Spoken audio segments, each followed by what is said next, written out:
اعوذ باللہ من الشیطان الرجیم، بسم اللہ الرحمن الرحیم۔ سورہ مائدہ سورہ نمبر 5 ہے، آیت نمبر 6 ہے۔ یا ایھا الذین آمنوا اذا قمتم الی الصلاۃ فاغسلوا وجوہکم وایدیکم الی المرافق مسوا براسکم وارجلکم الی الرکبعین۔ یعنی اے ایمان والو، جب تم نماز کے لیے کھڑے رہو تو اپنے چہرے دھو لیا کرو، ہاتھ کوہنیوں تک دھو لیا کرو، سر کا مسح کرو اور پیر ٹخنوں تک دھو لیا کرو۔ اب وہ مریض ہیں تو پھر تیمم کر لو وغیرہ وغیرہ، آپ کو بہت ساری چیزیں مل جائیں گی، اور بھی دوسری جگہ پہ آپ کو اس طرح کی باتیں ملیں گی۔ میں اکثر دیکھتا ہوں کہ لوگ وضو غلط طریقے سے کرتے ہیں۔ کبھی ہاتھ پہلے دھو لیا کوہنیوں تک، بعد میں چہرہ دھویا، مسح کرنا بھول گئے، پیر دھونے کے بعد یاد آیا تو مسح کر لیا۔ تو وہاں لوگوں کو میں نے منع کرتے ہوئے، ڈانٹتے ہوئے، سمجھاتے ہوئے دیکھا ہے، یار تم کو وضو کرنا بھی نہیں آتا، پہلے کیا کرنا چاہیے، پھر کیا کرنا چاہیے، پھر کیا کرنا۔ ڈانٹتے ایسے ہیں جیسے وہ بیچارہ وضو میں تھوڑا سا آگے پیچھے کر کے کافر ہو گیا ہے۔ یعنی جس شخص کو ابھی تک یہ نہیں معلوم کہ وضو کا طریقہ قرآن میں لکھا ہوا ہے، وہ روایتوں کے حوالے دے کے لوگوں کو اس طرح ڈانٹتے ہیں جیسے کہ ان کو اتنا علم ہے کہ یہ سب سے بڑے اس وقت بڑے مفتی ہیں اور ان کے پاس تمام قوانین موجود ہیں۔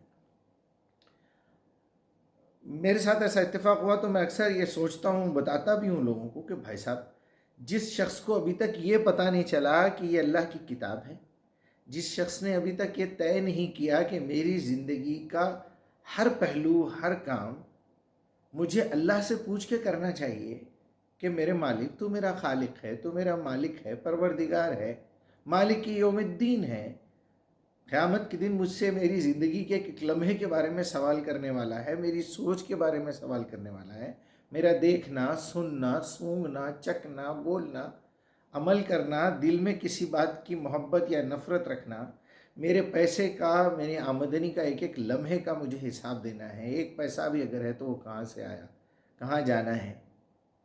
تو جب ایک انسان یہ ارادہ کر لیتا ہے کہ مجھے اپنے پروردگار کے احکام کے مطابق، اس کے مشورے کے مطابق عمل کرنا چاہیے، تو پھر وہ یہ دل سے قبول کرتا ہے کہ یہ میرا مالک ہے، خالق ہے، یہ اسی نے مجھے پیدا کیا ہے، یہی مجھے مارے گا، یہ بھی دوبارہ اٹھائے گا، یہی میری زندگی کے ایک ایک پل کا، ایک ایک پیسے کا، ایک ایک سوچ کا، ایک ایک بول کا، ایک ایک سننے کی آواز کا حساب لینے والا ہے۔ پھر وہ اپنے آپ کو سرنڈر کرتا ہے۔ اس کو کہتے ہیں ایمان لانا، اس کو کہتے ہیں اسلام میں داخل ہونا۔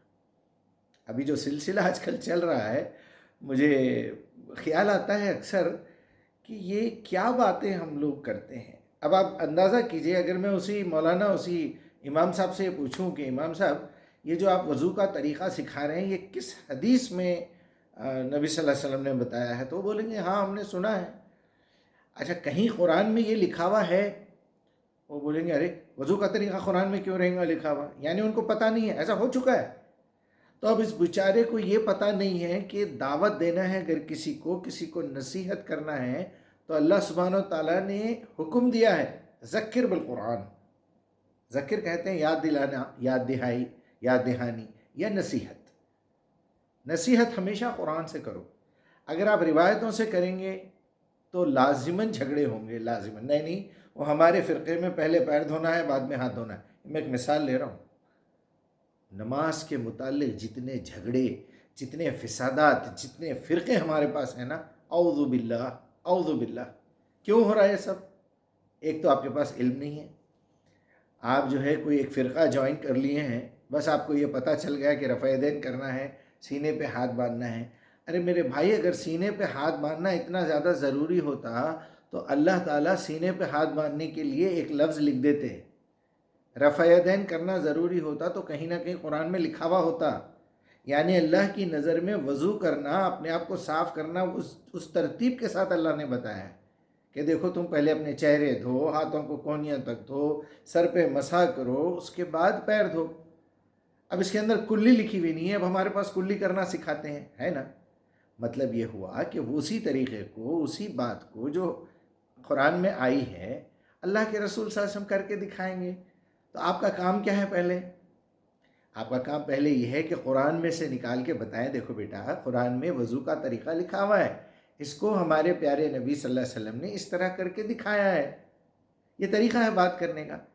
اور اس کو اس سے پہلے یہ دیکھنا ہے کہ اس نے اسلام قبول کیا ہے یا نہیں کیا ہے، کیا وہ اپنے آپ کو سرنڈر کیا ہے یا نہیں ہے۔ آپ شروع ہو گئے، ابھی فجر کی دو رکعتیں فرض کی ہوئی ہیں، یہاں امام صاحب فرض پڑھا رہے ہیں، پیچھے ایک نالائق کھڑے رہ کے سنت پڑھ رہا ہے۔ اب اس عقل کے دشمن کو یہ تک پتہ نہیں ہے، آپ سوچئے کہ بھائی فرض نماز جب کھڑی ہو گئی ہے، امام کھڑا ہو گیا ہے، وہاں آپ ابھی پریکٹس میں لگے ہیں، وہاں جنگ چھڑ چکی ہے۔ یہی مثال ہے، ایک ٹیچر اپنا نیا سبجیکٹ شروع کر چکی ہے، آپ 2 دن بخار سے پڑے ہوئے تھے یا 2 دن ایبسنٹ تھے، آپ پرانا ہوم ورک کلاس میں آ کے کرتے بیٹھے ہوئے ہیں۔ ارے بھائی آپ سے وہ چیز چھوٹ گئی تو چھوٹ گئی، اس کو بعد میں کرنا ہے کرو، قضا پڑھو، نوافل اس کو میک اپ کر لیں گے، کوئی مسئلہ نہیں ہے۔ آپ کو جو اللہ نے پہلے کہا ہے اس کی اہمیت ہے آپ کے پاس، اس کی اہمیت سمجھو۔ اکثر لوگوں کو میں نے دیکھا ہے نماز کی پابندی کرو، نماز کی پابندی کرو، نماز جو ہے پہلا سوال ہوگا، نہیں ہوگا پہلا سوال۔ کس نے کہا آپ سے نماز کا پہلا سوال ہوگا؟ قبر میں جاتے پہلے نماز نماز نماز۔ ارے میرے بھائی 12 13 سال 14 سال کے بعد فرض ہوئی نماز، جو 13 سال مکے کی زندگی میں لوگوں کا انتقال ہو گیا، صحابہ اکرام شہید ہو گئے، مر گئے، وہ بغیر نماز پڑھے کے مرے نا، بغیر روزہ رکھے کے، بغیر زکوٰۃ دیے کے، بغیر حج کرے کے، بغیر قربانی کرے کے مر گئے، شہید ہو گئے، یا جہنم میں ڈالیں گے اللہ تعالیٰ ان کو۔ اگر میں پہلے پیر دھو لوں، مجھے بے چینی ہو رہی ہے، میرے جوتے میرے پیروں کو گندگی لگی ہوئی ہے، اگر میں پہلے پیر دھو کے بعد میں ہاتھ دھوں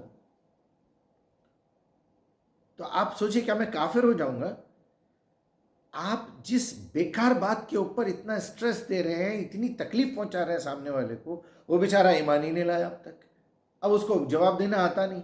اب میں کھڑا ہوا ہوں وہاں امام صاحب کو سمجھا رہا ہوں، بھائی آپ جس کو مسلمان سمجھ رہے ہو وہ مسلمان نہیں ہے، وہ ایک عام انسان ہے، وہ بیچارہ پیدا ہو گیا غلطی سے مسلمانوں میں۔ مسلمان ہونے کا مطلب یہ ہے کہ وہ دل سے یہ ارادہ کرے کہ میرا ایک خالق ہے، مالک ہے، میں پیدا تو ہوا ہوں مسلمانوں میں، لیکن اسلامی زندگی گزارنے کا کیا طریقہ ہے؟ اپنے آپ کو سرنڈر کرنا، اس بات کے اوپر کامل یقین رکھنا ایمان ہے۔ تو ایسی چھوٹی چھوٹی بیوقوفیاں غلطیاں مت کیجیے۔ آپ نکلے ہوئے ہیں جماعت میں لوگوں کو نماز سکھا رہے ہیں، وہ گاؤں میں ہم گئے تھے وہاں مسجد بنا دیے اور یہ، ارے میرے بھائی اس کو مسلمان تو بنائیے، مومن تو بنائیے، وہاں لوگ کلمہ پڑھنا نہیں جانتے تھے، کیا کر لیں گے آپ کلمہ پڑھ کے؟ ارے اس کو پہلے یہ سمجھائیے میرے بھائی، کیا آپ اپنے ارادے، اپنی دولت، اپنی خواہشات، اپنی خوشی، اپنا غم، اپنی محنت، اپنے تمام جذبات اللہ تعالیٰ کے سپرد کرنے تیار ہیں یا نہیں ہیں؟ اس کو کہتے ہیں اسلام میں داخل ہونا۔ یہ کس نے کہہ دیا آپ سے 2 لائن پڑھا کے آپ جو ہے اس کو جنت کی گارنٹی دے دے رہے ہیں؟ یہ بیوقوفیاں چھوڑی، اور آپ سے کس نے کہا کہ یہ مسائل پیش کرتے پھریں، یہ شرک ہے، یہ بدعت ہے، رکعت ایسے باندھنا چاہیے، رفع دین ایسے کرنا چاہیے، ٹوپی ایسی ہونا چاہیے، داڑھی ایسی ہونا چاہیے، پیجامہ ایسا ہونا چاہیے، کرتا ایسا ہونا، کیا بکواس ہے یار، یہ کیا پاگل پن ہے یہ؟ لوگ مجھے کہتے ہیں مجیب صاحب آپ کسی کو بیوقوف بول دیتے، کسی کو پاگل بول دیتے، کسی کو ذلیل بول دیتے۔ ارے بھائی میں ایسی حالت میں کیا کروں؟ اللہ نے مجھے قرآن کی دعوت دینے کا حکم دیا ہے، میں دے رہا ہوں، آپ بھٹکا رہے ہیں لوگوں کو۔ یعنی ایک ڈاکٹر آ کے ایک بستی میں کوڑیوں، جزامیوں، کووڈ کے پیشنٹس کو، ٹی بی کے پیشنٹس کو، کینسر کے پیشنٹس کو جو ہے فری دوائیاں دے رہا ہے، ان کی زندگیوں کو ٹھیک کر رہا ہے، اپنا آرام، اپنی محنت لگا کے، اپنا پیسہ لگا کے ان کو فری علاج کر رہا ہے، آپ آگے بیماری پھیلا رہے ہیں، جبکہ یہ کام آسان ہے۔ آپ سے آپ کی زندگی کے پرائیویٹ معاملات کا سوال بعد میں ہوگا، آپ سے پہلے یہ سوال کرے گا اللہ سبحانہ وتعالیٰ، میری کتاب دوسروں تک پہنچائے یا نہیں پہنچائے، یہ تمہاری پہلی ذمہ داری ہے۔ چلیے میں اللہ تعالیٰ سے التجا کرتا ہوں ہمارے لوگوں کو اتنی سمجھ آئے، یار کیا ضرورت ہے یہ سب بیکار باتیں کرنے کی؟ حضرت عمر کے قصے سنا رہے ہیں آپ، اور یہ سنا رہے ہیں قصے، ارے بھائی میں بیکار بات کا مطلب یہ نہیں لے رہا ہوں، استغفر اللہ، وہ اپنی زندگی کی ایک تاریخ ہے، وہ خود پڑھے گا۔ قرآن کے سامنے آپ ایک دوسری چیز پیش کریں گے، بیکار بات ہو گئی نا، وہ لاہو الحدیث ہو گیا۔ وہ ایک نبی خطبہ دے رہا ہے، آپ وہاں ٹھہر کے اذان دے رہے ہیں یا کوئی بات کر رہے ہیں، اس سے بچیے، اللہ معاف کرے ہماری غلطیوں سے، قرآن کی دعوت دیجیے.